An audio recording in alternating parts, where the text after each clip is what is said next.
Tá, Jô. Então, a partir de agora, a palestra está sendo gravada, com autorização pela palestrante Natasha e também pelos membros que aqui estão presentes, para posterior divulgação.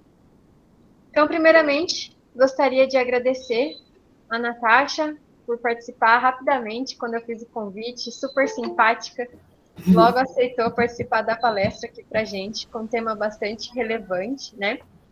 E é uma palestra que dá continuidade à nossa Semana de Ciência e Tecnologia do Instituto Federal de Educação, Ciência e Tecnologia de Mato Grosso do Sul. Esse ano, a SCT tem como tema a transversalidade da ciência, tecnologia e inovação para o planeta.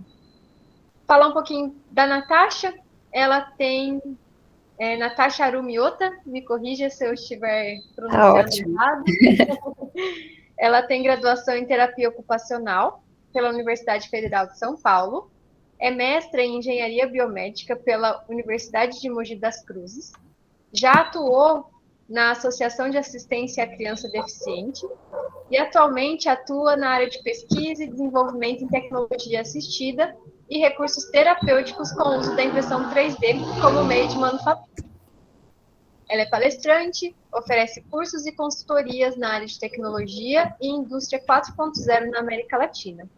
Além disso, a Natasha também é proprietária da empresa Outra Impressão 3D para a Saúde, docente de pós-graduação Lato Sensu em Terapia Ocupacional Aplicada à Neurologia, do Instituto Israelita de Ensino e Pesquisa Albert Einstein, e pesquisadora também no Centro Interdisciplinar de Tecnologias Interativas, da PoliUSP. Fui apresentada pela professora, para a Natasha, né, pelo professor Michael, que estava aqui no IFMS de Ponta Porã na época, quando a gente começou a contactar os palestrantes. E aí comecei a seguir ela nas redes sociais. Ela faz um trabalho lindíssimo, inclusive depois a gente pode colocar, se você quiser, Natasha, já deixar aí o seu Instagram para o pessoal te seguir, ver seu trabalho. Então, um trabalho bastante legal aí que ela faz nessa área, né, da saúde. E ela vai falar então um pouquinho hoje com a gente sobre inovação em impressão 3D para a saúde.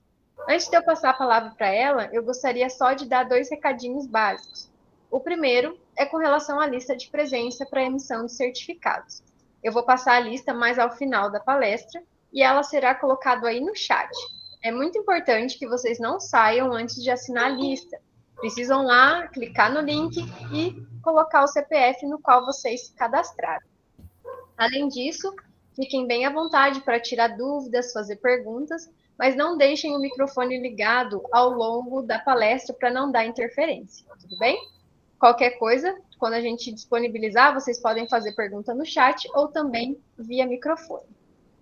Se alguém tiver alguma dúvida, também mande no chat que a gente vai resolvendo. No mais, um prazer conhecê-la, Natasha. Seja bem-vinda e uma ótima palestra para nós. Obrigada, Marina. Obrigada pela apresentação, obrigada pela oportunidade, pelo convite. Com certeza é um prazer estar aqui com vocês. Acho que é isso, né? Eu falo sempre que o trabalho remoto, o home office, o EAD, ele possibilita essas conexões, né, a longas distâncias, e isso eu acho maravilhoso, né? Senão, provavelmente, a gente não teria tido esse contato tão próximo. Então, agradeço muito pela oportunidade. Eu vou compartilhar aqui a minha apresentação com vocês.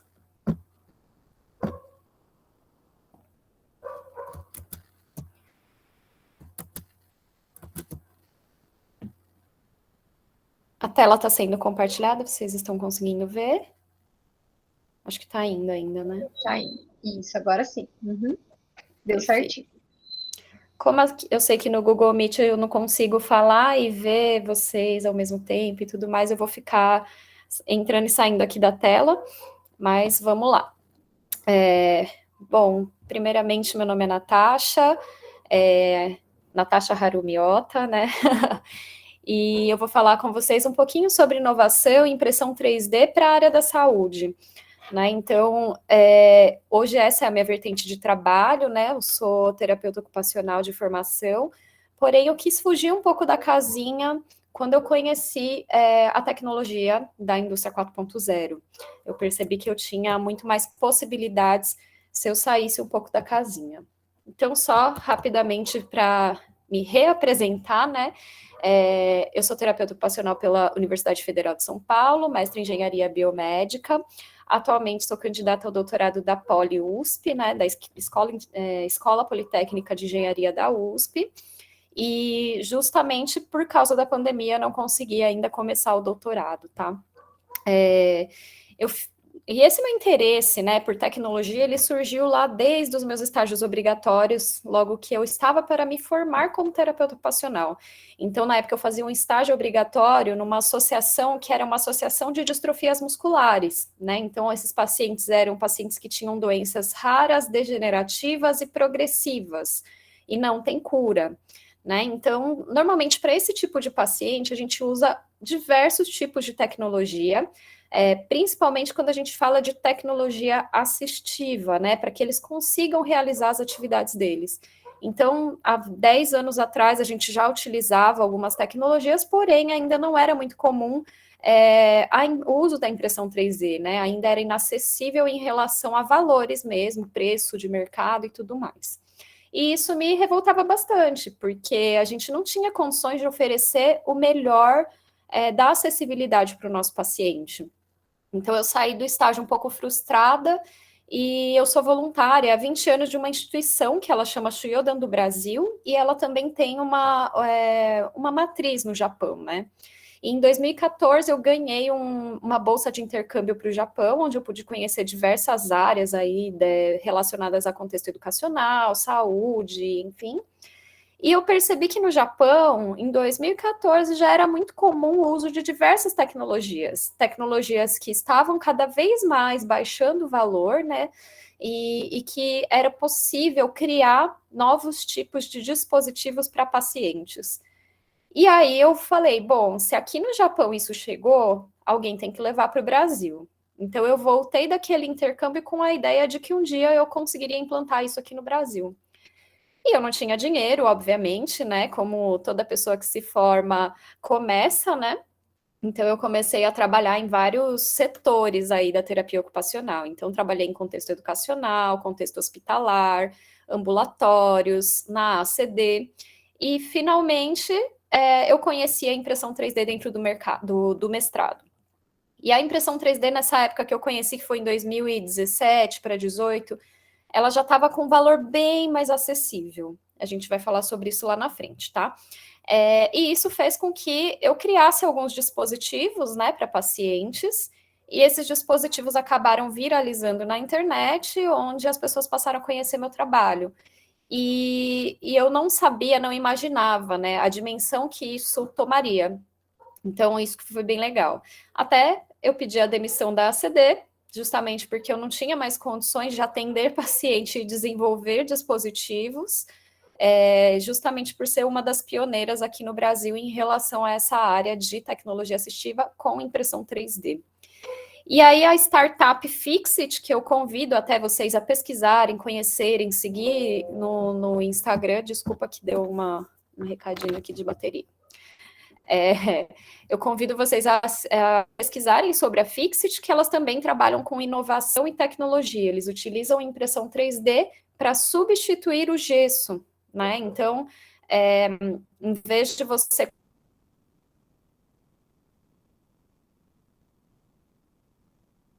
colocar o gesso quando você faz uma fratura num braço, você consegue usar uma placa de plástico que ela é retirável, você consegue molhar e tudo mais. Então é bem legal o trabalho deles. Então eu fiquei com eles por mais ou menos 3 meses, até que eu decidi sair, porque eu percebi que eu conseguiria fazer muito mais coisas se eu não estivesse institucionalizada, tá? Então eu decidi empreender. Atualmente dou aula em pós-graduação, além disso sou proprietária da minha própria startup, né, que é de desenvolvimento realmente de tecnologia assistiva, e também sou pesquisadora dentro do laboratório da Poli-USP. Então, falando um pouquinho, né, eu sempre gosto de introduzir sobre a indústria 4.0, justamente porque poucas pessoas conhecem o que é a indústria 4.0. Então, quando eu falo de indústria 4.0, eu estou falando da quarta revolução industrial, tá? E aí as pessoas falam, nossa, mas a gente já passou pela terceira? Eu nem sabia, né? E, na verdade, a gente já passou pela terceira, ó, já faz tempo, né? Então, A primeira revolução industrial é aquela revolução da mecânica, do uso da força da água, do vapor da água, para fazer com que as máquinas funcionassem dentro das indústrias. Já a segunda revolução industrial é a produção em massa, a linha de produção, onde a gente inseriu o uso da eletricidade para fazer com que as coisas funcionassem melhor dentro das indústrias. E aí a terceira revolução industrial, não sei se tem alguém aqui mais ou menos da minha idade, ali dos anos 70, 80, mas são as pessoas que acompanharam esse processo, né, de automação, de computação, né, da entrada da internet, tanto dentro das casas, quanto em qualquer tipo de setor industrial. E quando eu falo de setor industrial, eu não estou falando só de empresas, por exemplo, que produzem peça de carro, né? Estou falando também de centros de reabilitação, de clínicas, tudo isso também é considerado indústria, tá? E aí a gente chega na quarta revolução industrial, que utiliza tudo aquilo que aconteceu nas revoluções anteriores e transforma o mundo num mundo cibernético físico. Ou seja, tudo aquilo que a gente tem no mundo do computador ali, que não é real, atualmente a gente consegue trazer para o mundo real através de algum dispositivo, alguma máquina, alguma coisa que faça com que aquilo se torne físico, tá? Palpável. E o que que fala, né, essa quarta revolução industrial? Ela sintetiza todas as mudanças que são promovidas dentro dos processos industriais. Então, eles utilizam bastante informatização e sistemas inteligentes para que isso aconteça. Tá?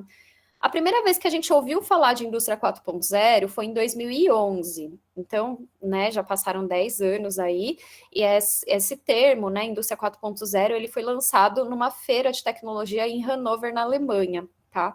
Então, ela fala que monitorar os sistemas físicos em tempo real é o trabalho da indústria 4.0, ou seja, como exemplo, né, o trabalho remoto, o home office, o EAD, tá? E os processos de produção, eles têm muito mais eficiência, autonomia, e além disso, é possível ter muito mais customização. E aí os trabalhos manuais e repetitivos, eles já vêm sendo substituídos por mão de obra automatizada. E quando eu falo isso, todo mundo me pergunta, mas o que isso tem de novo, né? Se nas revoluções anteriores já se falava da substituição dos homens pelas máquinas, né? A diferença é que agora, na indústria 4.0, a gente tem máquinas com funções complexas, e elas não precisam de operador. Porém, a gente precisa do operacional e do intelecto.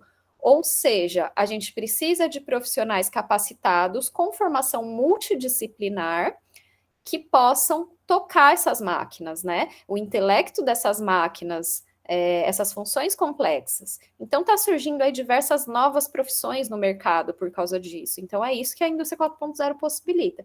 Então, não adianta, por exemplo, todo mundo falar, mas você se formou em terapia ocupacional, o que você está fazendo na engenharia? Justamente estou buscando uma formação multidisciplinar, saindo um pouco da minha casinha lá da área da saúde e indo um pouco para a área de exatas, para complementar a minha formação. Tá? E aí, até meados de janeiro do ano passado, vários estudos mostravam que podia demorar muito para difundir a indústria 4.0 aqui no Brasil. Mas com a chegada da pandemia, isso tudo mudou, né? Porque a gente começou a perceber que está acontecendo o trabalho remoto, né? O home office, teleatendimento na área da saúde, o EAD que pegou de vez. Então, muita coisa tem mudado. E, além disso, na pesquisa e no desenvolvimento, foram desenvolvidos diversos softwares, ventiladores, ou seja, respiradores, né, de baixo custo, vários equipamentos, dispositivos, então muita coisa acelerou aí na pandemia do Covid-19. E aqui é só uma imagem para vocês terem uma ideia do quanto a impressão 3D é importante, né, dentro desse contexto de indústria 4.0, porque na indústria 4.0 a gente tem 9 pilares, e um dos 9 pilares seria realmente a impressão 3D, a manufatura aditiva, tá? Então, aí todo mundo fala assim, mas realmente a tecnologia é importante para a área da saúde, porque eu me formei lá em fisioterapia, em medicina e tudo mais, e eu nunca precisei de tecnologia, já ouvi falar disso. E, na verdade, assim, como você não precisou de tecnologia, se você fez provavelmente o seu TCC utilizando bases dentro da internet, né? Bases de dados dentro da internet. É um exemplo, ninguém usou Barça para fazer TCC, por exemplo, né? Isso é uma tecnologia. O fato de você salvar o seu arquivo num computador é uso de tecnologia. Então, toda vez que a tecnologia é lançada, ela só tende a melhorar e aprimorar, né? Então, tecnologia em saúde é importante, sim. E por que ela é tão importante? Então, vamos lá. Nessa imagem aqui, eu consigo até esclarecer melhor para vocês de forma mais visual. Em 1905, a gente teve o primeiro transplante de córnea no mundo. Em 1954, que foi quase 50 anos depois, né, a gente teve aí o primeiro transplante de rim. E além disso, estou falando de transplantes de sucesso, tiveram muitos testes antes disso, né? Mas além de ocorrer o transplante, eles têm que verificar, por exemplo, a compatibilidade de um paciente, né, do doador com quem está recebendo esse transplante. E aí chegou em 2020, teve algumas empresas aí de impressão 3D de órgãos, ou seja, de bioimpressão, que lançaram o primeiro coração de tecido humano funcional. Tá? Isso ainda não está liberado para transplante, porque precisa de muita coisa, né? Precisa, por exemplo, verificar a questão de compatibilidade, precisa verificar se isso realmente vai funcionar, precisa de teste, de Anvisa, de tudo, tá? Mas isso já é uma grande revolução, né? Já funciona de forma sintética, tá? Então, aí é uma notícia que veiculou no Fantástico de alguns cientistas de Israel que lançaram esse coração, mas mais para frente eu vou mostrar para vocês que aqui no Brasil a gente já tem também esse tipo de pesquisa. E aí, o que seria, então, a inovação? Né? Porque todo mundo confunde muito o que é a inovação. Acham que a inovação ela é necessária quando você... Ela é necessária, não. Ela existe somente quando você tem uso de tecnologia. E não é bem assim. Inovação não é sinônimo de tecnologia, tá? Não significa que necessariamente você precisa ter uma máquina mais avançada para você inovar. A inovação, ela é a introdução de uma novidade, é um aperfeiçoamento, né? E que resulte em novos produtos, processos ou serviços. Então, aqui eu vou citar só um exemplo para vocês, tá? A coxinha. Né? No Brasil, a gente tem o salgadinho mais vendido no Brasil, que é a coxinha. E ele era só de frango.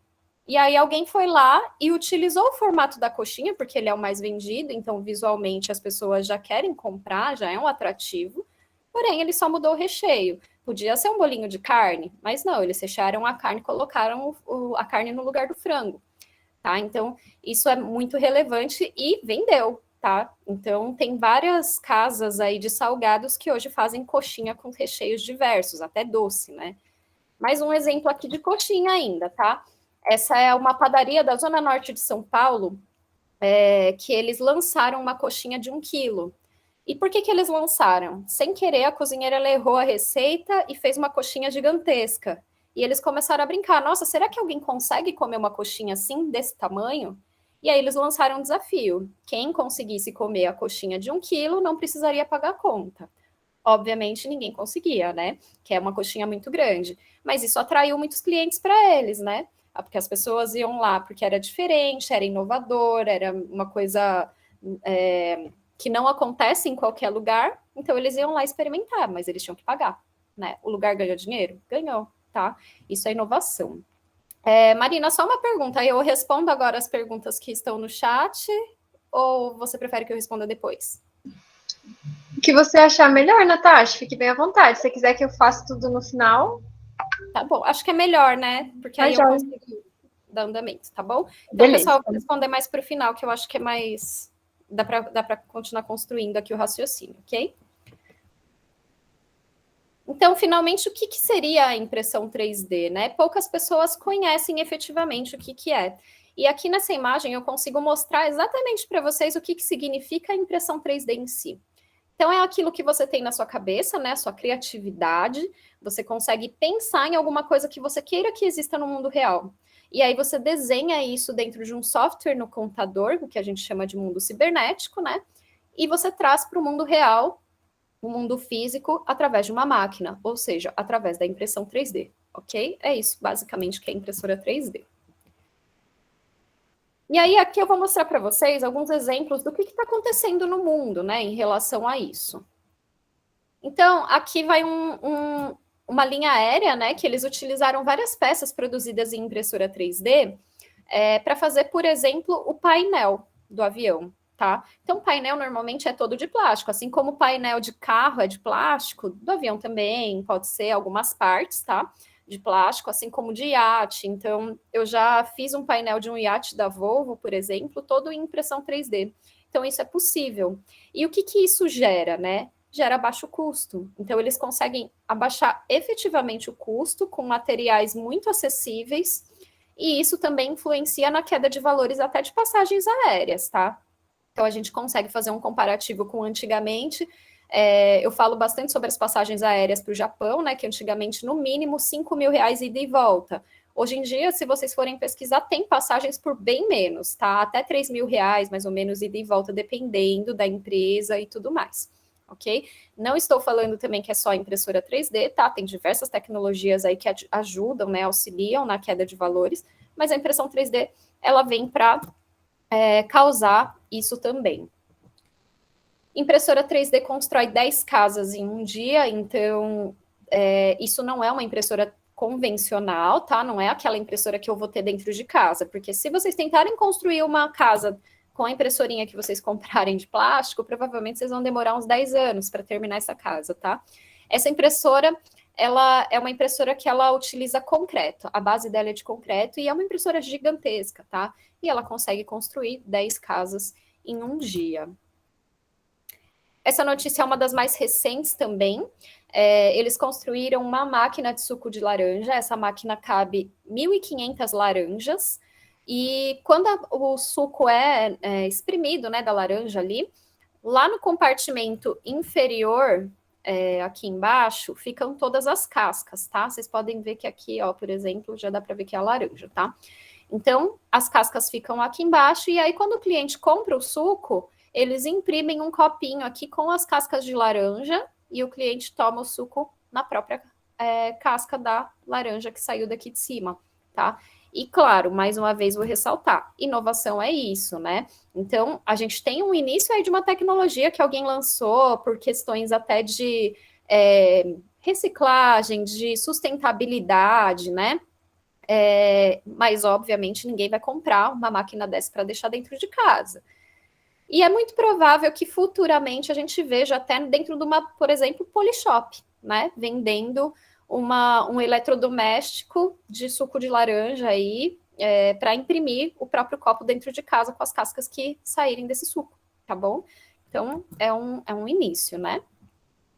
Startup espanhola Nova Meat inventou o primeiro bife sem carne impresso em 3D feito a partir de proteínas vegetais que imita a textura de uma carne bovina, tá?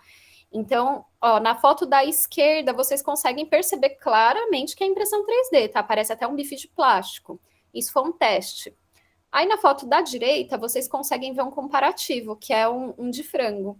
Então, do lado esquerdo ali é um frango mesmo, e do lado direito é o impresso, com proteínas vegetais, tá? Então, só aí vocês percebem que é possível imprimir tecidos, tá? Tecidos humanos também. Então, é só uma startup que ela quis entrar na área de alimentícios. Essa notícia também foi no começo lá da pandemia, quando a SpaceX e a NASA enviaram alguns astronautas, né, para o espaço, e justamente com o objetivo de quê? De construir habitats terrestres no espaço. Só que para construir esse habitat, eles mandaram os astronautas e eles deixaram alguns robôs lá, né? Então eles vieram embora e os robôs continuam lá e eles conseguem controlar os robôs remotamente. Por quê? Porque os robôs eles vão utilizar a tecnologia de impressão 3D para construir, fazer construções, né, no espaço em que os humanos possam habitar, tá? Além disso, o capacete desse astronauta aí da SpaceX é feito em impressão 3D também, tá? Vocês podem ver a perfeição dos detalhes. Então, é uma impressora 3D muito mais robusta, claro, né? A gente está falando de NASA, mas é possível fazer muita coisa com isso, tá? E aí, na área da saúde, finalmente, né, a gente entrando aqui, maior recife de coral impresso em 3D no mundo está instalado no resort das Maldivas. E todo mundo fala, isso não é saúde. Claro que é saúde animal, mas é saúde, tá?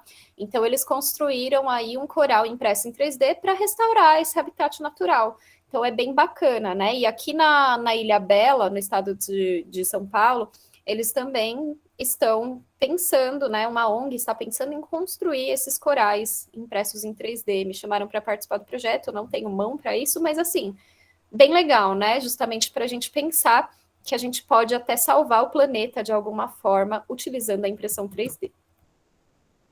Unicamp realiza a primeira cirurgia de crânio de titânio impressa em 3D no Brasil.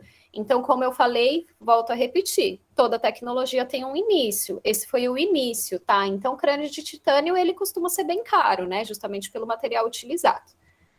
Mas aí a gente vem aqui e tem alguns cientistas brasileiros que já desenvolveram outro tipo de crânio, que é o crânio de cimento ósseo. O que eles fazem? Eles fazem um molde em impressão 3D, um molde negativo, né, do crânio, e eles injetam o cimento ósseo ali para virar uma prótese, né? Então, para pacientes, por exemplo, que tiveram um AVC hemorrágico e tiveram que abrir aqui a cabeça, tirar um pedaço do crânio, eles ficam sem essa parte, então eles precisam de uma prótese. Ou alguém que sofreu um acidente, quebrou o crânio, mas sobreviveu e precisa de uma prótese. Então, tudo isso, qualidade de vida e estética. Porém, era uma cirurgia muito cara, e por isso que talvez alguns de vocês já chegaram a ver alguém com deformidade na cabeça, porque eles não tinham grana para fazer isso, né? Era um procedimento bem caro. E hoje em dia, esse crânio de cimento ósseo, ele foi patenteado pelo Emerson Moreto, né, que é um engenheiro da USP, e além da patente, ele abriu mão dos royalties. Ou seja, por que ele abriu mão dos royalties? Ele podia estar ganhando muito dinheiro com isso, né? Mas ele falou assim para mim, olha, eu abri mão dos royalties porque eu não quero ganhar dinheiro em cima da desgraça de ninguém, eu quero ajudar a sociedade a ser melhor, e buscando a inovação. Justamente porque ele não gastou quase nada, né, para uma técnica como essa, é uma técnica barata. Então, ele não vai cobrar royalties em cima de alguma coisa que ele achou que para ele é simples, tá? Ele é muito inteligente, eu vou mostrar para vocês alguns trabalhos dele. Mas esse crânio de cimento ósseo, ele custa em torno de R$ 40, mais ou menos, uma parte. E isso é uma revolução muito grande para paciente de SUS, tá? Pesquisadores desenvolvem dente imune a bactérias. Então, essa impressora 3D, ela é utilizada muito na área da odonto, é uma impressora 3D de resina líquida, tá? E além de eles fazerem dentes lá com a resina, eles também desenvolveram um dente que é imune a bactérias. Então, imagina isso, o quanto não revoluciona também, tá? Cadeiras de rodas impressas em 3D auxiliam na reabilitação de cães. Então, não sei se alguém aqui já tem uma ideia de quanto que custa uma cadeira de rodas para pet, mas ela é muito cara, ela chega a ser o mesmo valor de uma cadeira de rodas para humanos, tá? E ainda mais quando ela é feita sob medida. Agora, quando você faz em impressão 3D, você consegue diminuir esse valor em 10 vezes, 15 vezes menos, tá? Então, se essa cadeira aí de rodas custasse 1.200, por exemplo, na impressão 3D eu consigo fazer por, sei lá, até menos de R$ 100, tá? É muito barato mesmo os insumos de uma impressão 3D. Próteses impressas em 3D para cães, então isso ficou muito comum, isso é muito legal também, porque a gente via aí que os cachorrinhos eles não tinham condições de ter uma prótese, porque também é muito cara, né? E a impressora 3D, ela possibilitou que fizesse próteses muito customizadas para cada cachorrinho. Então, eles estudaram também até a questão de amortecimento, porque é bem diferente de um adulto, né? Um adulto protetizado, ele vai ser um pouco mais cuidadoso, alguns, né? Mas alguns serão muito mais cuidadosos e não vão ficar pulando. Agora, cachorro, ele quer pular em cima do sofá, ele quer descer, ele quer correr, né? E além disso, um cachorro protetizado, ele tem baixo consumo de energia. Um cachorro que não tem uma patinha, por exemplo, vocês podem passear com ele, ele vai cansar rápido, porque tem muito gasto energético. Tá? Então, isso revoluciona completamente também a área da veterinária. Mais um exemplo de saúde na área de veterinária, né? Impressão 3D ajuda a tartaruga encontrada no sudoeste da Turquia a sobreviver após acidente marítimo. Essa tartaruga, ela tinha 45 quilos. Tinha não, tem, né? 45 quilos, uma tartaruga bem grande. E ela perdeu a mandíbula e a maxila. E aí os veterinários foram e criaram uma prótese para ela, para que ela pudesse voltar a se alimentar, né? Voltasse a ter uma vida com qualidade. Ok? Deu super certo, como vocês podem ver, mas ela foi encontrada quase morta, tá?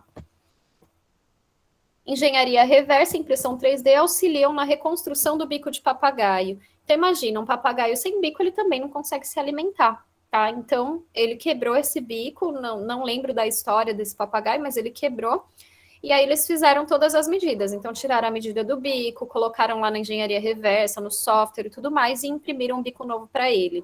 E aí eles utilizaram lá alguma técnica, talvez até com cola mesmo, não sei, mas eles fizeram todo o acompanhamento para que esse papagaio pudesse ter uma qualidade de vida como a dos outros que possuem o bico. Esse projeto também é bem legal, eu aconselho que vocês procurem nas redes sociais, o blog, etc. É o projeto Mão 3D, né? Ele é da Unifesp de São José dos Campos, aqui em São Paulo, e eles fazem próteses impressas em 3D para distribuir por toda a América Latina, tá? Então, eles já fazem essa distribuição até para pacientes que vêm do Chile para cá e tudo mais. Tudo feito sob medida para cada paciente e, além disso, adaptável, né? Então, o que eu gosto de mostrar da prótese em impressão 3D? Além de a gente oferecer baixo custo, a gente consegue customizar. Então, imagina uma criança que não queira usar a prótese por questões de bullying ou qualquer coisa do tipo. Ela chega na escola vestida de Batman com uma prótese do Batman. O quanto isso não muda o contexto social dela. Por isso que eu tô falando até para vocês seguirem nas redes sociais, porque vocês vão ver diversas histórias desse tipo, tá? De meninas de Mulher Maravilha, enfim, de vários personagens bem bacana. É um projeto muito, muito legal, tá? Além disso, preço de prótese. Aquelas próteses estéticas, né, que tem no SUS, por exemplo, elas custam em torno de 20 mil reais, né? É muito caro. E aqui a gente faz uma prótese por menos de 100 reais, ok? Na impressão 3D. Então, a diferença de preço é bruta.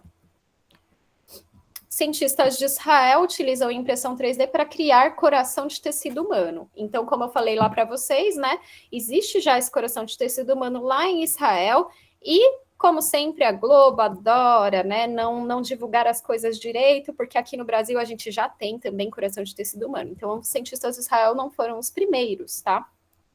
Aqui no Brasil a gente tem a Tissue Labs. A Tissue Labs é uma startup que eles trabalham com bioimpressão 3D, ou seja, impressão 3D de órgãos, né? É uma startup que faz pesquisa e desenvolvimento para isso.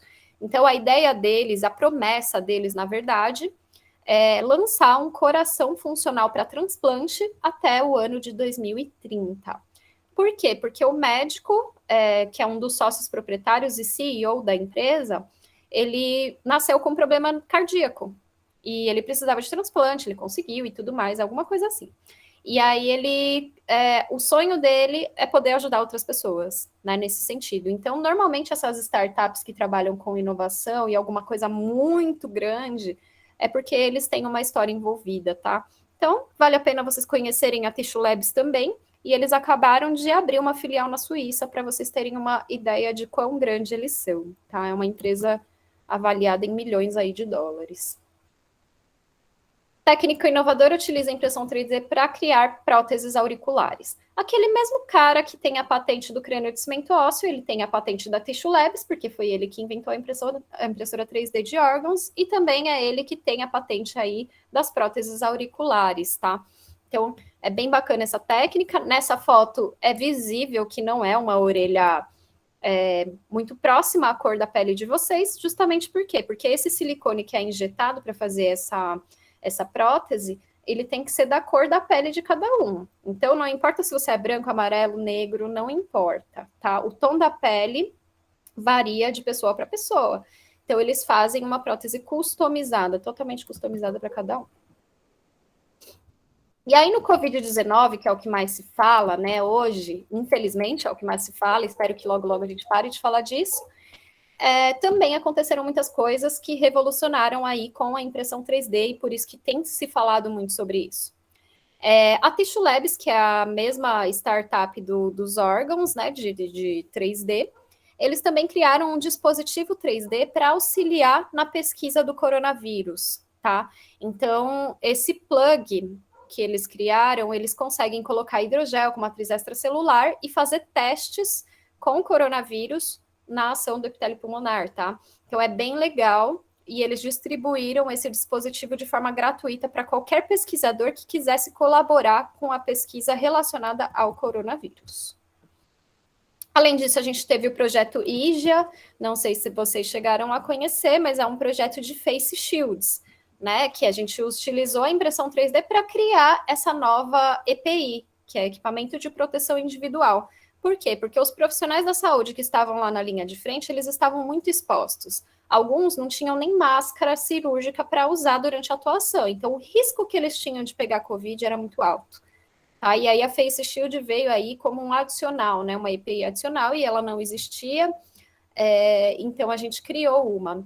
Então, esse foi um projeto que eu ajudei na coordenação, né? Então, eu coordenei uma parte aqui de São Paulo para distribuição, e a gente distribuiu só no Brasil 120 mil unidades, tá? Tudo de forma gratuita e voluntária. Além disso, a gente tem o clamp para tubo orotraqueal. O tubo orotraqueal, para quem não sabe, é aquele tubo mesmo que intuba o paciente com Covid, tá? Para ajudar ele a respirar. Então, o que o fisioterapeuta trouxe para mim? Ele falou, olha, eu preciso de um dispositivo que impeça a passagem de fluxo de ar contaminado, porque o tubo vai estar lá na boca do paciente. Se eu precisar fazer algum procedimento e não tiver nada que impeça esse fluxo de ar, o ar contaminado do paciente vai sair e vai contaminar todo o ambiente. Então, não era isso que eles queriam. Então, eles precisavam de um dispositivo como esse. E aí, esse dispositivo, quando você aperta, ele interrompe o fluxo de ar, de passagem de ar, para não contaminar. Tá? Foi feito também em impressão 3D. Além disso, essa também ficou bem famosa no mundo todo, né, que são as máscaras de snorkel, que foram usadas para ventilação não invasiva de paciente, ou seja, para impedir que o paciente fosse entubado, eles utilizavam essa máscara para ajudar ele a respirar com oxigênio. Então, a Decathlon, ela fez uma doação gigantesca no mundo todo de todas as máscaras de snorkel para que a gente pudesse adaptar com as válvulas em impressão 3D e pudesse utilizar com os pacientes, tá? Então, esse foi um projeto que eu toquei aqui na cidade também, né? A prefeitura me chamou para adaptar essas máscaras de snorkel para utilizar nos hospitais daqui. E aí a gente vai lá para a USP no projeto Inspire, que é um dos maiores projetos do mundo hoje. Acabamos, né, de receber um prêmio, aí, uma medalha de honra, porque foi considerado um dos ventiladores mecânicos mais avançados do mundo, né? Justamente porque a gente tem até Bluetooth, GPS, comunicação a longa distância dentro de um ventilador mecânico utilizado no hospital.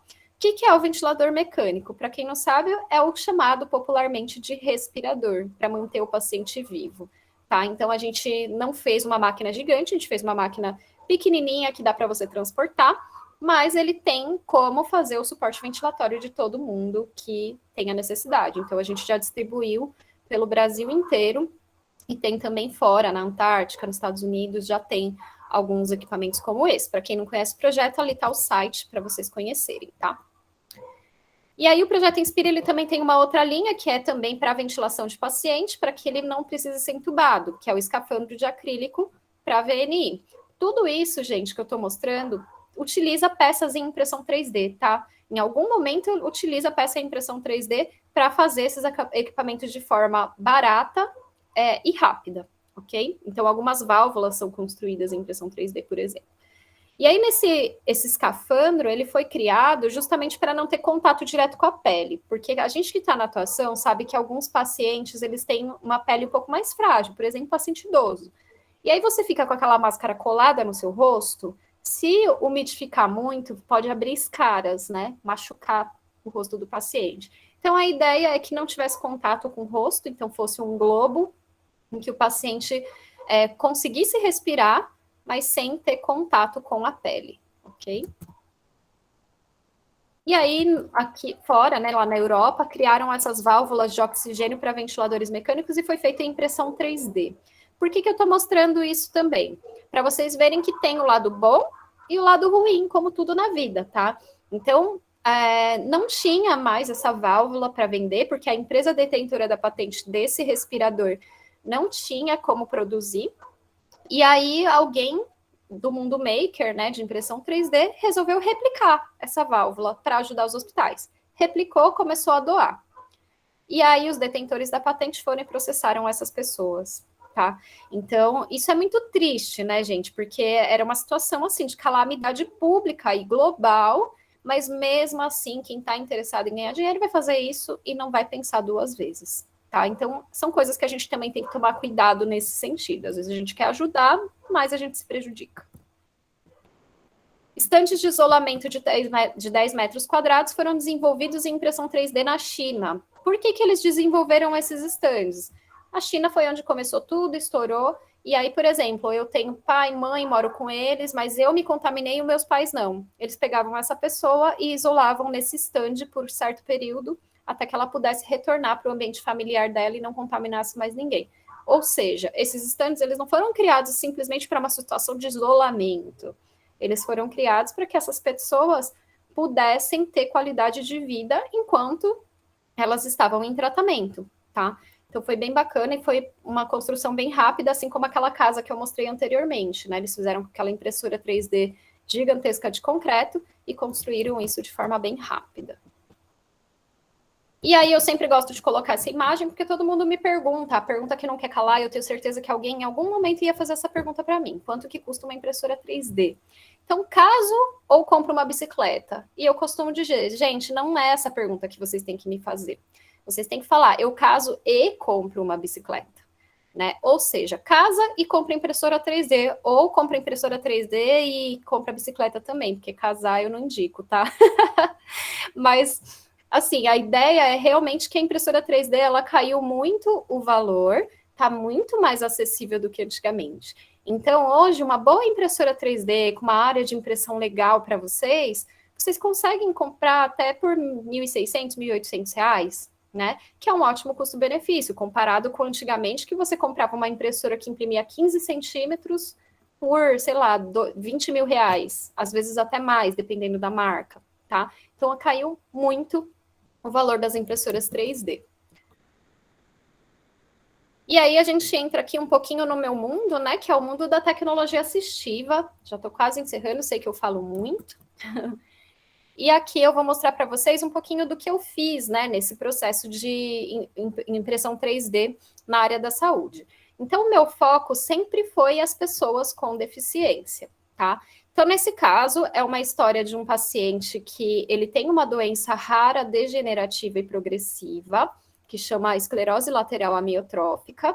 Esse paciente ele já tinha perdido os movimentos do corpo inteiro, então ele não tinha nem o movimento dos dedos, nem das pernas, nem de nenhuma parte do corpo. E ele se comunicava através do olho, com o uso de um negócio que a gente chama de eye tracker, né, o rastreador ocular. Então, com o rastreador ocular, ele conseguia digitar no computador através do movimento dos olhos e se comunicar. E aí, quando eu comecei a atender ele, faltava 7 dias para o casamento dele. E ele falou assim para mim, Natasha, eu sei que eu vou morrer, eu não tenho mais expectativa de vida, então eu quero casar com a minha esposa, porque ela merece ficar com tudo que eu tenho, porque é ela que cuidou de mim durante o processo da minha doença. Mas o meu último desejo é colocar a aliança no dedo dela. Eu não quero que a minha mãe suba no altar para colocar essa aliança no dedo dela. Para mim não faz sentido. Só que faltava 7 dias para esse casamento. E eu falei, bom, tá bom, vamos tentar fazer alguma coisa para esse cara, né? E aí eu decidi que eu ia tentar, topei. E aí a gente, conversando com algumas amigas minhas que não são da área da saúde, a gente chegou à conclusão de que daria certo fazer um dispositivo desse daqui. Vou mostrar para vocês mais ou menos como funciona. Deixa eu ver. Aqui embaixo é um anel, né, que vai ficar no dedo do noivo, lembrando que ele não tem movimento nenhum. E essa meia-lua vai segurar a aliança da noiva. Então, ela vai colocar o dedo dela aqui e vai puxar a aliança como se fosse ele que tivesse colocado nela, tá? Aqui é a imagem do software e aqui é o produto final, né? Que a gente consegue personalizar. Claro que ele não está com as melhores qualidades aqui, mas você consegue personalizar o seu produto e ainda utilizar um material próximo ao metal. No caso, a gente imprimiu ele em plástico misturado com cobre. E aí, aqui, uma foto para vocês olharem mais de perto. E a foto do casamento em si, mostrando que foi uma tecnologia assistiva que deu muito certo, tá? Então, foi bem legal a história dele, justamente porque ele não via mais possibilidades para ele. Então, ele falou, vou dar esse desafio para a Natasha, vamos ver o que ela faz com isso, né? E eu que adoro um desafio, topei e deu super certo. E por que eu tô postando essa foto aqui para ele? Vocês podem ver que é uma foto de graduação, né? Essa foto de graduação foi quase 1 ano depois do dia do casamento dele. Ele ainda está vivo, graças a Deus, mas ele não tem mais vontade de morrer como ele tinha, né? E justamente por quê? Porque a gente criou um dispositivo muito pequenininho, num contexto específico, que ele não acreditava que era possível, E ele falou, bom, se é possível fazer isso, é possível fazer qualquer coisa, tá? E aí ele resolveu que ele ia continuar a vida dele. Então ele terminou a graduação dele, se formou em engenharia elétrica, e atualmente ele trabalha utilizando o eye tracker, né, o rastreador ocular, através do uso do computador dele. Aqui é um dispositivo para traqueostomia. Para quem não conhece, traqueostomia é aquele tubinho, né, que a gente coloca no pescoço para que a pessoa consiga efetivamente respirar após algum tempo de internação ou algum acidente, alguma coisa que aconteceu, tá? Então, na traqueostomia, tem alguns pacientes que eles são secretivos, ou seja, quando eles tossem, esse buraquinho do pescoço sai secreção, tá? E voa secreção para todo lado, gente. A parede de um hospital com um paciente secretivo fica toda verde. É bem real isso. E aí você, como profissional ou algum visitante, né, você pode até também sair com alguns catarros do paciente, né, com alguma secreção do paciente no seu corpo. Só que isso não incomoda você, incomoda o paciente, a pessoa que tem a tráqueo, porque ela não quer fazer isso, mas ela não tem como impedir, tá? E aí aquilo me incomodava muito. Então eu falei, gente, a gente precisa de algum dispositivo que impeça que essa secreção vá para longe, né? Então esse dispositivo ele foi criado como se fosse um guarda-chuvinha mesmo, para você colocar em cima da tráqueo e toda a secreção ela desce. E ela não oclui a tráqueo porque ela tem uma angulação específica para que a passagem de ar seja livre, ok? Além disso, outra função para esse dispositivo, esses pacientes, normalmente, eles tomam banho no leito, na cama, justamente porque, se eles tomarem banho no chuveiro, vai entrar muita água na tráqueo. E aí teve um paciente meu que fazia 5 anos que ele tomava banho no leito por causa disso, mas, assim, quem já tomou banho em leito, gente, sabe que é horrível, porque é como se você não estivesse limpo, tá? É como se alguém lavar o seu cabelo, você vai achar que seu cabelo não tá limpo como você gostaria, é mais ou menos isso, a não ser que seja cabeleireiro, né? Mas é a mesma coisa para esses pacientes. E aí ele voltou a tomar banho no chuveiro, porque ele colocava o guarda-chuvinha aqui, a água batia e caía, né? Não entrava na traque dele. Então, depois de 5 anos, ele retornar para o banho no chuveiro. Imagina como muda também o contexto social desse paciente. Aqui é um suporte para cartas, né? Normalmente para pacientes que não conseguem segurar a carta. Esse paciente em específico, ele reclamou comigo, falou, Natasha, mas esse suporte só cabe 10 cartas. Aí eu fui lá, imprimi outro, imprimi com 2 fileiras. Falei, agora vai caber 20, tranquilo. Ele reclamou, falou, 20 cartas também é muito pouco. Falei, nossa, até brinquei com esse paciente. Falei, eu acho que você joga rouba-monte e você sempre perde, porque você fica com o baralho inteiro na mão, né? E aí a gente fez esse de 3 fileiras, tá? Por que eu ressalto isso, gente? Porque quando a gente está na área da saúde, a gente consegue entender a demanda do paciente, não importa se você é da área da saúde ou não, na verdade. Se você vai entregar alguma coisa para uma pessoa que tem necessidade, você tem que exatamente entender o que ela quer. Pergunta para ela, é isso? Você vai jogar o quê? Quantas cartas você quer que caiba, né? Para vocês entenderem e não desperdiçarem material de impressão. Essa adaptação é uma adaptação para cadarço, para aquelas pessoas que têm dificuldade de amarrar cadarço ou que elas têm incapacidade em relação a amarrar um cadarço. Então, a gente usa a impressão 3D para fazer a capinha aqui e esses ímãs, que são ímãs de neodímio. Esse ímã é um ímã muito forte, né? Dificilmente ele oxida, então é bem tranquilo molhar e etc. E aí, a gente consegue fechar e manter o estilo aí do tênis da pessoa. E aí muita gente fala assim, nossa, mas não é mais fácil usar um tênis com velcro? Claro que é, mas é gosto, gente, cada um tem o seu, né? Então, se eu gosto de preto, o outro posso gostar de branco, eu não quero usar um de velcro, eu quero usar um de cadarço, enfim, é a preferência de cada um e a gente respeita como profissional. Esse é um substitutor de preensão para talheres, né? Eu gosto bastante dele, por quê? Porque são para pessoas que não têm a capacidade de segurar o talher para levá-lo à boca. Então, a gente usa realmente uma alça, que a gente chama de substituidor de preensão, justamente porque ele substitui a sua preensão. E aí você coloca o talher aqui e a pessoa só faz um movimento. Por que eu gosto de colocar esse? Porque na foto da direita eu estou mostrando um que está no mercado, ele é importado e eles vendiam há anos atrás por R$ 150, tá? Hoje, provavelmente, está muito mais elevado esse valor por causa do dólar, né? Como é importado, provavelmente aumentou também. E na impressão 3D, eu tenho um preço de custo aí de mais ou menos R$ 5, tá? Para imprimir um desse. Então, imagina, olha a diferença de valor. Eu sempre estou colocando valores aqui para vocês entenderem que nem toda tecnologia precisa ser cara, tá? Às vezes o o barato sai caro, mas às vezes o barato é suficiente, ok? E atinge os mesmos objetivos. E aí eu consigo mostrar que o mesmo substituidor de preensão para talheres, ele pode também ser usado para outras funções, porque a gente está falando de impressão 3D, a gente está falando de customização. Então, olha lá, que legal, eu consigo, tipo, transformar ele para ele abrir uma garrafa PET, para escrever, então eu consigo colocar um suporte de caneta, eu consigo também colocar um suporte para copo, para esse copo ter alça, e eu consigo também fazer um suporte para celular, tanto para usar ele na vertical quanto na horizontal. Então é bem bacana. Um mesmo dispositivo que custou para mim R$ 5 para produzir, eu consigo fazer milhares de adaptações e promover atividades da vida diária para esse paciente de forma efetiva e com qualidade. Essa adaptação é uma adaptação para cortar a unha, então, para quem não conhece, é uma adaptação que ela foi inventada, né, por uma terapeuta ocupacional japonesa, não sou eu, é uma japonesa do Japão mesmo, e a gente consegue colocar isso em forma de X, né, para criar uma alavanca, e aí a pessoa vai e aperta com o uso de uma mão só. Então, pensa o que isso não revoluciona para um paciente amputado, para um paciente que tenha dificuldade na coordenação motora fina. Ele não precisa usar as duas mãos, ele usa apenas uma mão e ele consegue cortar todas as unhas, ok? Então, eu sempre coloco essa animação, né, como um exemplo de que a gente precisa criar dispositivos e treinar com os nossos pacientes. Não adianta, né, a gente criar um dispositivo, jogar na mão dele e sair correndo. Não funciona. A gente precisa treinar, orientar as pessoas que vão usar, orientar nosso cliente, nosso paciente, não sei, quem quiser comprar. Mas orientem, porque se você jogar na mão dele e sair correndo, não vai dar certo.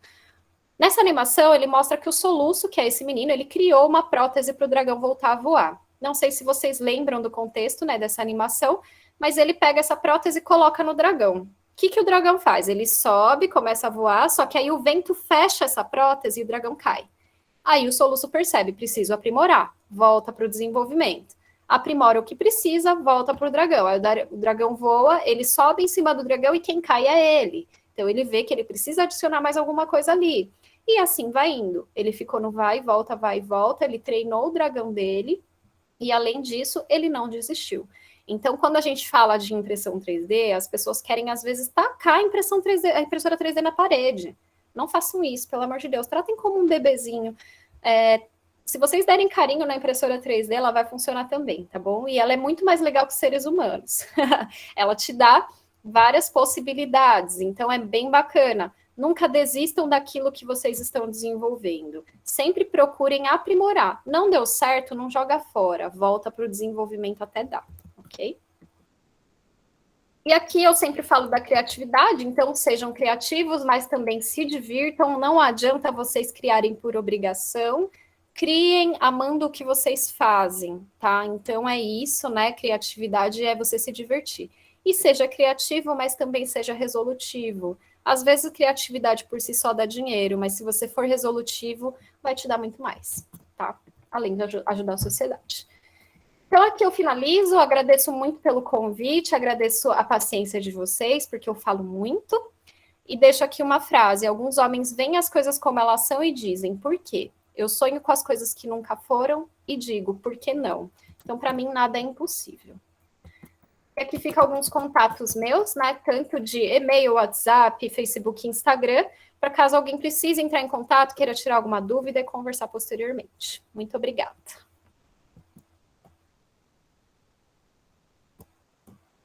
Obrigada, Natasha. Então, o pessoal aqui tudo te elogiando, né? Aplausos, incrível. Agora acho que você vai ter acesso ao chat. Tivemos algumas perguntas ao longo da palestra que eu já vou fazer para você. Espera aí que eu engasguei.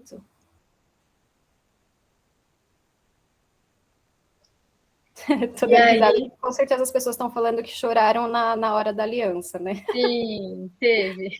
Desidrataram. Bem isso mesmo.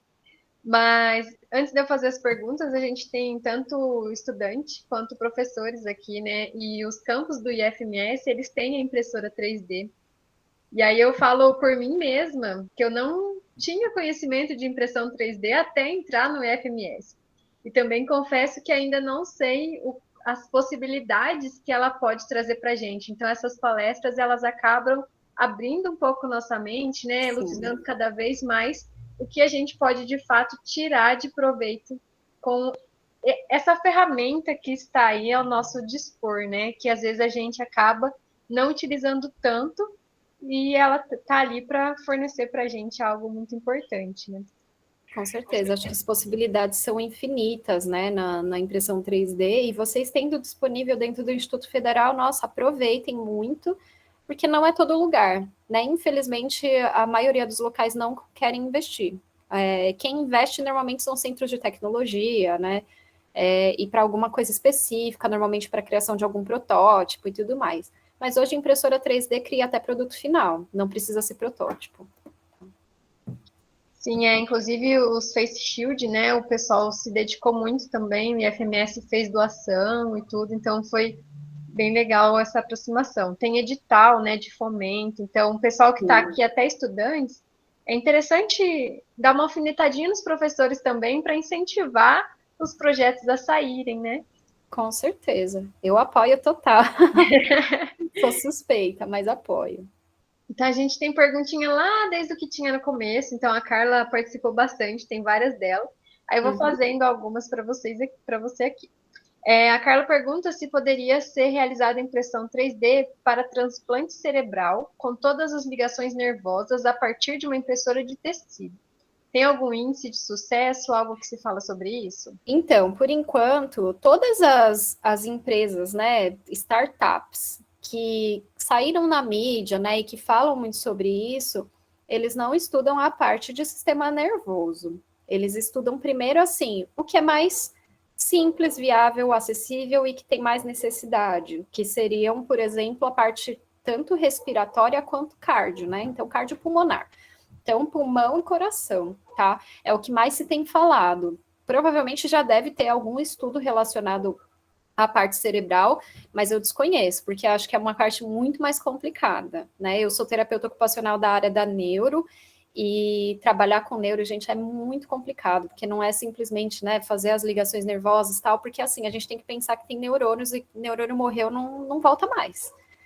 Né? Então, é bem complicado. Eu acho que é um estudo que vai levar muito, muito mais tempo. Então, eu acredito que esses pesquisadores e cientistas, eles invistam, né, na criação de órgãos mais simples, com menos complexidades, para depois, lá na frente, eles conseguirem atingir aí um quesito neurológico, né? É bem complicado. Sim, joia. E os tecidos que são criados, eles podem ser utilizados, por exemplo, para queimadura? Foi uma pergunta da Poliane. Sim, com certeza. Isso a Tissue Labs já até faz, né? Porque como eles vendem também essa bioimpressora, vários médicos, né, e pesquisadores já estão trabalhando nisso, para criar esses tecidos, né, do epitélio, e usar na área de queimados, que foi uma curiosidade que eu tive. Então, tem diversos estudos já publicados sobre isso. Aí, se depois a Poliana quiser conversar comigo, eu até pego alguns estudos para te mandar, né? Estudos mesmo científicos que eles têm feito sobre o assunto. Joia. Uma pergunta que até eu também ia fazer, casou um pouco com a Carla, como que funciona a compatibilidade do material com o corpo? Eu Então, pensei que assim, normalmente... Pode falar. Pensando que geralmente é algo externo, né? Ainda assim tem algum tipo de possibilidade de reconhecimento e rejeição? Isso na bioimpressão, né? Normalmente, como eles trabalham com células-tronco, a possibilidade de rejeição é quase zero, né? Que eles estão trabalhando com células-troncos que elas vão se transformar, né? Nas células que a gente precisa, de acordo com aquele tecido que a gente quer criar. Então, dificilmente vai ter incompatibilidade, tá? Só que isso ainda precisa ser provado, né? Eu tô falando assim, que é um estudo, tal, e é uma teoria, né? Então, nessa teoria, usando células-tronco, eles conseguem ter total compatibilidade. Porém, ainda precisa ir para teste, para ter certeza de que realmente vai ser compatível, tá? Beleza. A Carla, de novo, também, as próteses, né, principalmente, acho que aquelas de mão, tudo que você mostrou, foi mais ou menos nessa parte, se elas não perdem qualidade. E também se teria como usar a impressão 3D para fazer CPU com silício. Duas perguntas dela aí. Deixa eu até ver, que aí eu vou acompanhando aqui. O que ela perguntou? A segunda pergunta? CPU com silício. Tá. A segunda pergunta eu não vou saber te responder, porque também não é uma área que eu esteja tão inteirada, tá? Mas a da prótese é que, assim, quando a gente faz a construção de uma prótese, normalmente o paciente ele tem ganhos. Ele vai precisar trocar essa prótese, de qualquer forma, tá? Ele não vai ficar, tipo, desde o primeiro dia que ele colocou a prótese pro último com a mesma. Normalmente não. Por quê? Porque vai ser feito todo um trabalho de desenvolvimento, né? Então, aquele coto que tem aqui, ele tem ainda uma musculatura que dá para ser trabalhada em reabilitação, por exemplo. Então, ele pode ganhar. Uma criança de 4 anos, quando ela fizer 18, ela vai usar a mesma prótese? Não vai, vai ficar pequena. Então, ela vai ter que ir trocando, tá? De qualquer forma. Mas falando em materiais, né? Dependendo da forma como é construída, dependendo do material e tudo mais, ela tem uma longa durabilidade. Tá? Então, por exemplo, esse projeto do Mão 3D, eles têm engenheiros de materiais ali de ponta, estudando os melhores materiais para se criar essa prótese e também estudando os melhores tipos de revestimento dessas próteses para que elas tenham uma maior durabilidade. Como a impressão 3D ainda é uma coisa muito nova, teoricamente, né?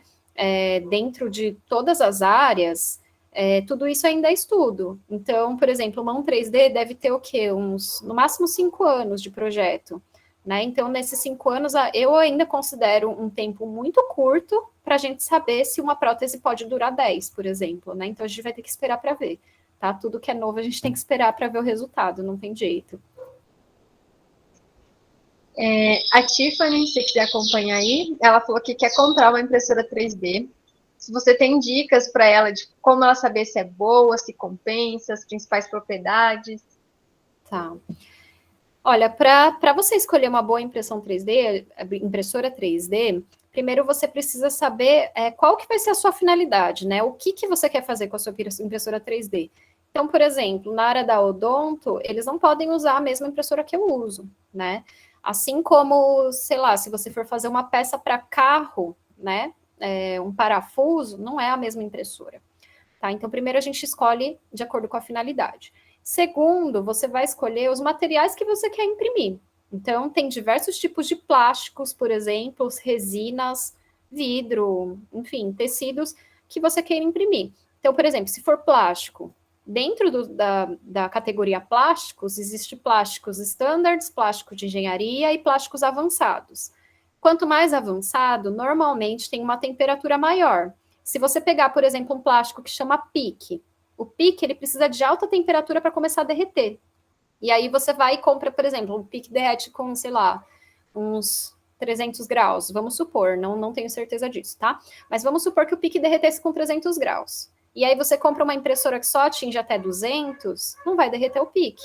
Né? Então, esse também é um dos parâmetros que você precisa verificar. O que você vai usar para imprimir seus materiais, tá? Além disso, tem também impressoras que aquecem a mesa, outras que não aquecem. Será que você precisa de uma mesa aquecida se você for imprimir, por exemplo, um plástico standard do tipo PLA? Aí não precisa.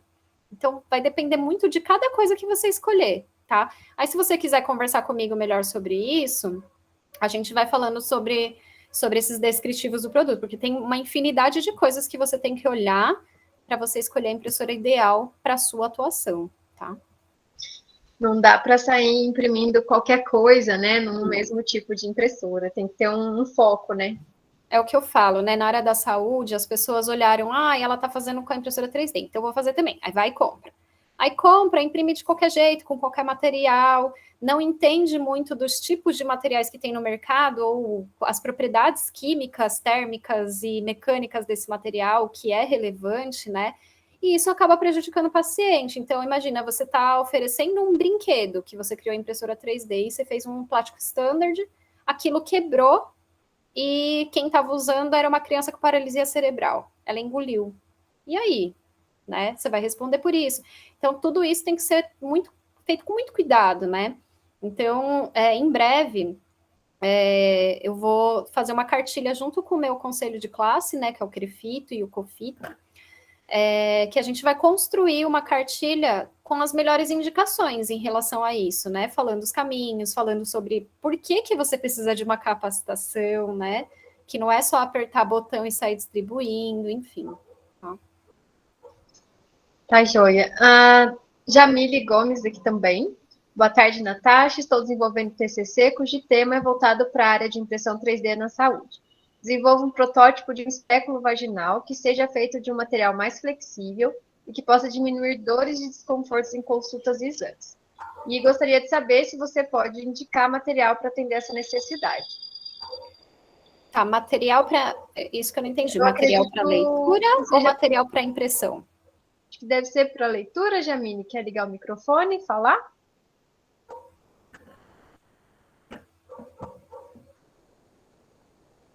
Para impressão. Tá. Eu penso que primeiro que a melhor impressora para se utilizar para esse fim seria a impressora do tipo SLA, né? Siglas SLA, que vem de estereolitografia, que é a impressora de resina, tá? Justamente por quê? Porque ela vai construir objetos com mais detalhes. E eu imagino que para essa situação você precisa de um objeto com muito mais riqueza de detalhes do que o que uma impressora de filamento plástico poderia te oferecer. Além disso, dentro desses materiais, né, de resina, eu acredito que o ideal seria que você criasse um molde e fizesse a injeção de algum material que já é aceito na área médica, né? Por exemplo, dando como exemplo até o cimento ósseo lá da criação de crânio. O cimento ósseo já é um material que é utilizado dentro da área médica, né? Então foi muito fácil de aprovar. Porque quando a gente fala de impressão 3D na área da saúde, é muito complicado, principalmente para esses tipos de materiais que vão ser utilizados de forma invasiva, tá? Então, materiais que são utilizados de forma invasiva, eles precisam de licença, né? De Anvisa, ou até mesmo assim, como é em caráter de pesquisa, né? Tenho certeza que um CEP aí consegue, um comitê de ética consegue abranger. Mas, mesmo assim, por segurança de quem for fazer o teste, de quem for fazer parte da sua coleta de dados, eu partiria para um molde e injeção de algum material. E aí tem que pesquisar qual material que é ideal e que pode ser introduzido no paciente, tá? Que pode ser higienizado, enfim. Tá, joia. Só lembrando o pessoal do link de chamada, já está no chat. Vou fazer mais duas perguntas que já estão no chat para a gente finalizar, porque como uma palestra geralmente é seguidinha do outro, o pessoal acaba saindo. Mas aí, só para finalizar, atender o pessoal aqui. O Marcelo Júnior, então, boa tarde, professor, obrigado pela palestra. Durante o Hackathon, eu e minha equipe desenvolvemos uma ideia que usa impressora 3D para ajudar pessoas com deficiência visual. E a ideia dele é como é feita a modelagem de produtos na área da saúde com a impressora 3D, quando se trata de tecidos e órgãos-sistemas mais complexos. Existe alguma área de estudo sobre isso? Você mencionou algumas, né? E outra dúvida, quais materiais são usados para projetos a serem aplicados em seres humanos e em outros organismos vivos? Tá. Normalmente, ele perguntando, né, de modelagem para esses produtos da área da saúde, a gente usa, tem diversos softwares, né, para isso, mas normalmente eles têm usado, eu não sei se eu entendi bem a pergunta, tá, mas se for isso, eles têm usado até, por exemplo, como fala? Ultrassom, não é ultrassom, exame de imagem, né, de paciente, para conseguir construir a modelagem 3D, tá? Então, eles usam aquilo como base e eles convertem em um arquivo que eles possam editar para modelagem. Então, apagou o nome da técnica na minha cabeça, tá? Mas eu tenho alguns contatos de algumas pessoas que fazem isso, tá? Que eles utilizam a partir de exame de imagem de paciente e conseguem reproduzir na modelagem. Acho que foi isso que eu entendi, né? Que ele estava falando de tecidos e órgãos de sistemas mais complexos. Tá? Se não foi isso, depois a gente pode conversar se quiser entrar em contato, para eu não prolongar muito. Agora, quais materiais são usados para os projetos, para aplicar em seres humanos? Atualmente, a FDA, né, que é a Food and Drug Administration, que equivale à nossa Anvisa, né, claro que é de fora, não é nossa, tem como aprovado tanto o PLA quanto o ABS, tá? Eles são plásticos certificados pela FDA. Mas isso não significa que a gente pode sair usando aqui no Brasil, porque a FDA é de fora. A Anvisa, infelizmente, não tem ainda uma resolução específica para esse tema, tá? Acredito que no pós-pandemia a gente vai ter aí um parecer da Anvisa, espero que sim, porque está mais do que atrasado, né? Mas, por enquanto, a gente não tem nenhuma certificação nesse sentido, tá? Mas o mais utilizado hoje na área da saúde é o PLA, porque ele é considerado um plástico de fontes naturais, né? João, e aí, para a gente finalizar a pergunta da Sara, ela diz que está desenvolvendo uma tecnologia assistiva impressa em 3D para auxílio de ensino sobre orientação a objetos para deficientes visuais. E se você já fez algo didático para pessoas com deficiência visual, se tem alguma dica para ela com relação a isso? Bom, quando a gente fala de deficiência visual, a gente tem que trabalhar bastante com tato, né, da pessoa, e além disso, dependendo do nível da deficiência visual, né, porque a gente pode ter uma baixa visão ou pode ter uma pessoa sem a visão. Dependendo do nível da visão, você também consegue usar luzes, cores, né, cores fortes, de contraste e tudo mais, para fazer esse estímulo. Então, quando a gente está trabalhando com tecnologia assistiva, a gente tem que saber exatamente quem vai ser o público que vai ser atingido. E se isso for universalizado, que você utilize, por exemplo, sons. Então, eu criei um jogo, por exemplo, a uma fono, que ela queria fazer para deficiência visual. Esse jogo eram várias caixinhas de formato triangular, e além do braille em cima das caixinhas, identificando cada uma, dentro das caixinhas tinham várias coisas com sons diferentes, então cada caixinha tinha um som diferente, e a textura de cada caixinha também era diferente, além das cores, tá? Então foram utilizadas várias cores muito fortes, e aí perguntei até em questão, quer colocar luz ou não quer? Ela falou, não, não precisa, vamos só estimular com cores. Então depende muito, tá, daquele público que você está atingindo. Mas no geral é isso. Acho que é você fazer a análise, né, desse público e verificar se você quer universalizar ou se você vai atingir só a deficiência visual de baixa visão ou de sem completa, né? Ótimo, Natasha. Então, assim, acho que clareou bastante aí, foi realmente muito proveitoso. Gostaria novamente de te agradecer. O professor Maico, inclusive, que eu falei no início que me apresentou a você, ele chegou aí na palestra, acompanhou a gente aí, está presente. Então, novamente, agradeço muito a sua participação. Esperamos, de repente, contar com você em um outro momento. Quem sabe também a gente possa continuar aí com parcerias. Já mandei para o diretor-geral, ele já falou que tem um pessoal empresário também interessado, então vai entrar em contato com você. E eu agradeço imensamente. Eu que agradeço. Obrigada, Maico, obrigada, viu, pela indicação. Foi um prazer estar aqui com vocês. Desculpa ter passado um pouquinho do horário, né? Eu falo muito mesmo, mas agradeço extremamente assim a oportunidade de estar no Mato Grosso do Sul, né? Foi muito legal o horário. E contem comigo, tá? Vocês têm o meu contato, parcerias, eu estou sempre aberta também. Tá, joia. Muito obrigada, pessoal também que ficou aqui até o final e até uma próxima. Tchau, tchau. Até mais, tchau, tchau.